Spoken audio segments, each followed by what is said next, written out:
Abdelkader Lakja, coordination et présentation, sociologie et société en Algérie à San Remo ou références. Abdelkader Lakja, coordination et présentation, sociologie et société en Algérie, Alger, Kaseba édition, 124 pages en français et 278 pages en arabe, 2004. Sous le titre de Sociologie et société sont publiés les actes du colloque national de sociologie qui avait été organisé à Oran, les 4, 5 et 6 mai 2002, par le département de sociologie de la faculté des sciences sociales de l'université d'Oran.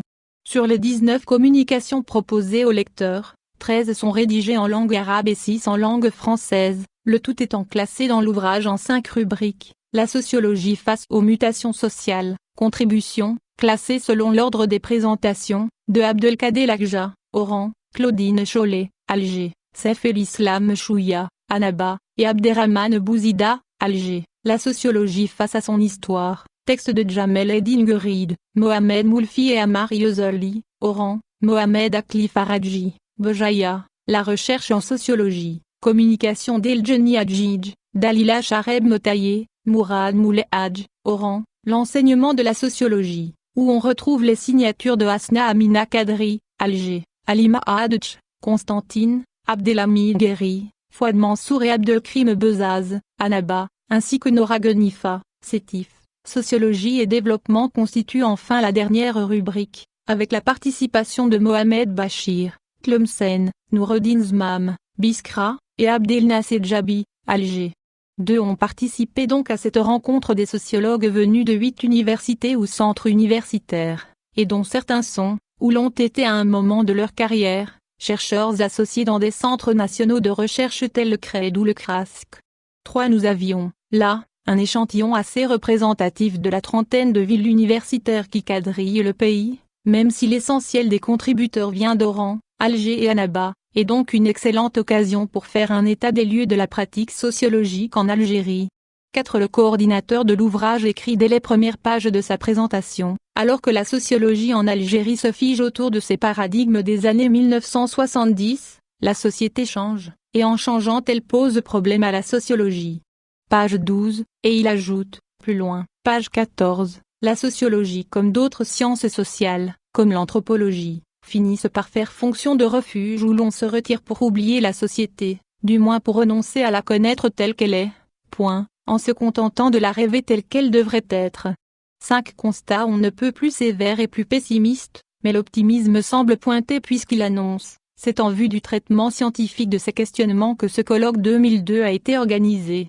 Si le bilan est présenté comme négatif à cause notamment de la persistance des paradigmes des années 1970 et notamment la domination de la sociologie du développement l'auteur rappelle cependant, page 15, que c'est en 1984, à Oran, lors du colloque sur les sciences sociales aujourd'hui, que, pour la première fois dans l'Algérie indépendante coiffée par le parti unique, les sociologues algériens ont été amenés à remettre en cause le primat encadreur du discours politique et idéologique sur le discours scientifique.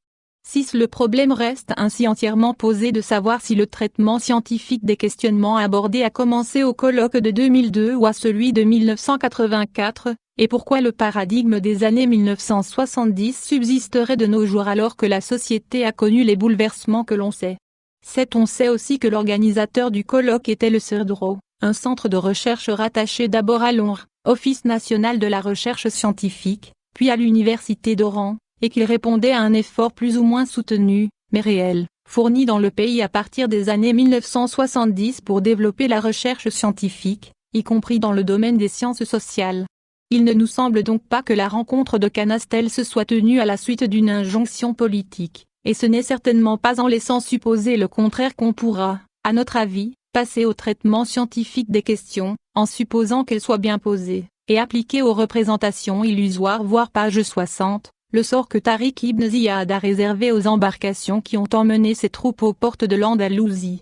Le colloque de Canastel, dont les actes nécessiteraient d'être réédités pour que l'on sache en quoi la réflexion a progressé depuis 1984 et en quoi ça patine, a d'ailleurs été suivi d'autres initiatives qui ne peuvent être ignorées lorsqu'on veut avancer dans le débat.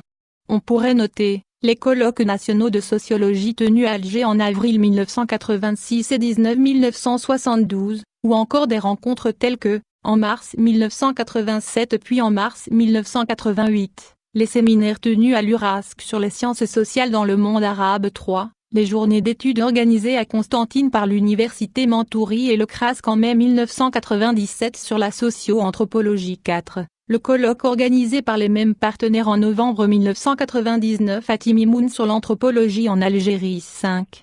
Sans être exhaustif, nous ne pourrons pas ne pas signaler encore les contributions apportées au débat par le 24e Congrès international de sociologie, tenu à Alger en mars 1746, le séminaire américano-maghrébin réuni à Tanger en 1877, le numéro de la revue Peuple méditerranéen de 1991, consacré aux sciences sociales dans le monde arabe 8, ou encore, tout récemment, en septembre 2004, la tenue du symposium organisé par le CRASC et la revue Insania autour du thème L'Algérie 50 ans après, l'état des savoirs en sciences sociales 9.8. Les résultats de ces travaux, en dehors, bien entendu, du symposium de 2004 organisé après le colloque, semblent d'ailleurs, et en dehors de quelques citations de circonstances, avoir très peu imprégné le déroulement du colloque.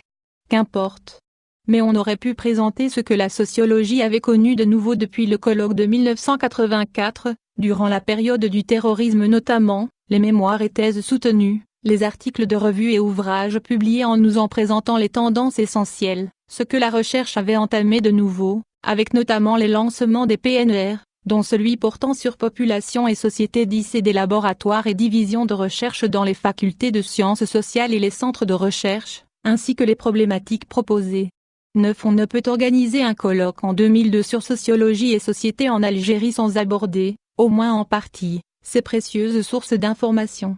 10. Il est d'ailleurs significatif que la plupart des références bibliographiques contenues dans l'ouvrage ont plus de 10 ou 20 ans, ce qui indique au moins un problème d'information sur les travaux récents, et de mise à jour dans la documentation, même si la référence à des auteurs classiques peut justifier le report à d'anciennes éditions.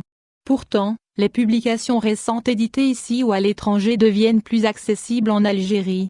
Faut-il y voir la confirmation de ce qu'avançait Fanny Colonna au symposium organisé par le CRASC en septembre 2004, les collègues ne se lisent pas entre eux?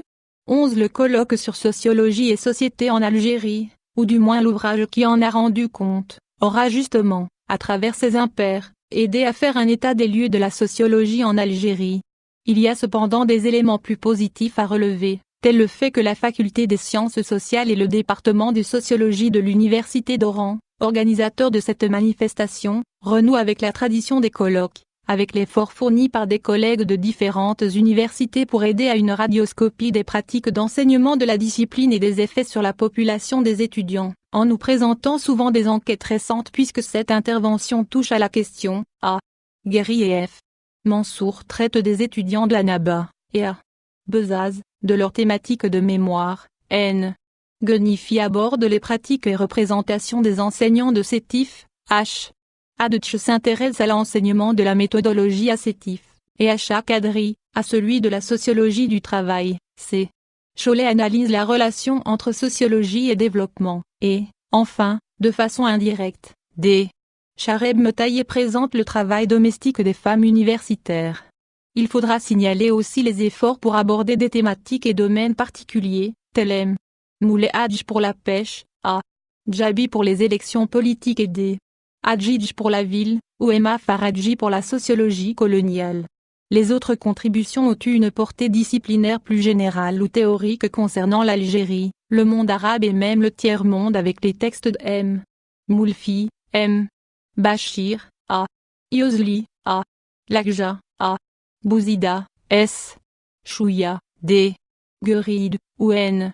Zemam.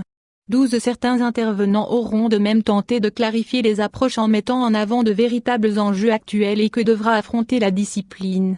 C'est le cas, par exemple, de M. Moulfi qui, après avoir abordé le lien existant dans les premières décennies de l'indépendance entre les recherches d'alors et la nécessité de bâtir un État, fera cependant remarquer que les sociologues avaient toujours le souci de dépasser l'idéologie du pouvoir pour être du côté critique de la sociologie. Page 78. Un problème essentiel pour lui est de faire en sorte que la conversion en vogue aux études anthropologiques ne se réduise pas au repli sur le réflexe de réconfort de la stabilité et la constance pour conforter les représentations liées à l'identité et à la mémoire, Au moment même où le croisement des deux disciplines pourrait être si fécond, tant il met en œuvre le passé dans le présent, mais aussi le présent dans le passé. Page 81. 13. C'est le cas aussi pour d'autres participants dont Claudine Chollet qui écrit que chacun reste isolé dans l'ignorance de ce que pensent et font des collègues qui cherchent dans le même sens, ou susciteraient des critiques scientifiques et mortelles pour la progression de la connaissance. C'est pourquoi je pense nécessaire de reprendre la réflexion en commun, tant de fois amorcée sans résultat, sur une société savante de sociologie et sur une revue nationale scientifique de sociologie. Page 71. C'est la seule intervenante, d'ailleurs, qui rappelle l'existence d'Insania, dont ce 27e numéro en est à sa 9e année de parution, avec des centaines d'articles et contributions diverses et quelques milliers de pages déjà imprimées. Il serait difficile de soutenir que toute cette production est déterminée par les paradigmes des années 70, et, Dieu merci, ce n'est pas le seul périodique de sciences sociales.